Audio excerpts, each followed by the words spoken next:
Hey guys, welcome to Presence Week, our week-long prayer and fasting. And on day one, we focus on none other than the holiness of God.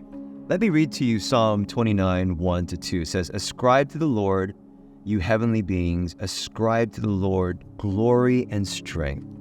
Ascribe to the Lord the glory due his name. Worship the Lord in the splendor of his holiness." And I love the scene in Isaiah 6. And it says, "One called to another, holy, holy, holy is the Lord of armies.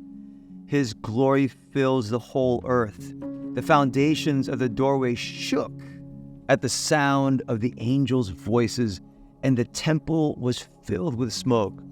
And then it goes on to say that Isaiah was in such awe because he was in the presence of a holy God. And he says, "Woe is me." Basically, he said, I'm going to die. I don't know about you, but I love songs of holiness. Holy, holy is the Lord God Almighty, right?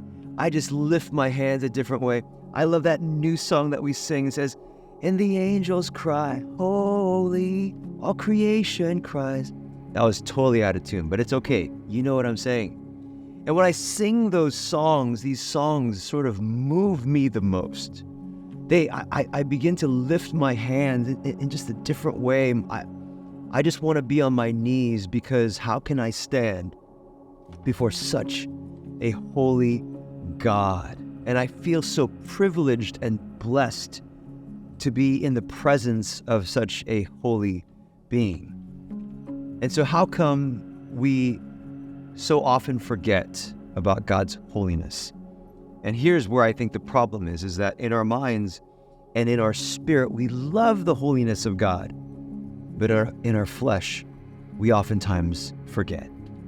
I know that happens to me, and I'm sure that happens to you as well.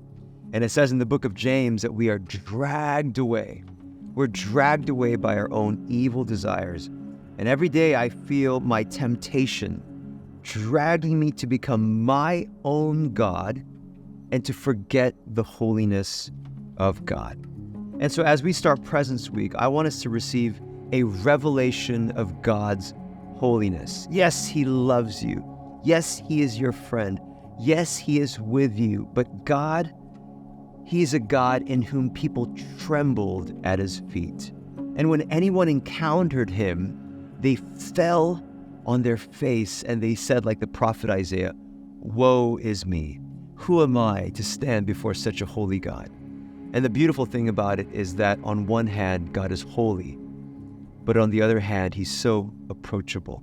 But today, as we start, I want us to focus on God's holiness. I want your body to align with your mind. And so today, I want you to pray for this one thing, that God would reveal his holiness to you. And perhaps you can go through some of the verses on holiness and you can ask God, become holy to me.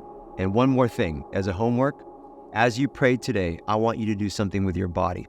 You know, oftentimes when people were in the presence of God, it says that they were prostrate on the floor, meaning their entire bodies were on the floor because they were not worthy to be in the presence of such a holy God. And so whether it's getting on your knees, whether it's being prostrate on the floor, I want you to do something physical to tell your flesh what your spirit and mind already know. Have a great day.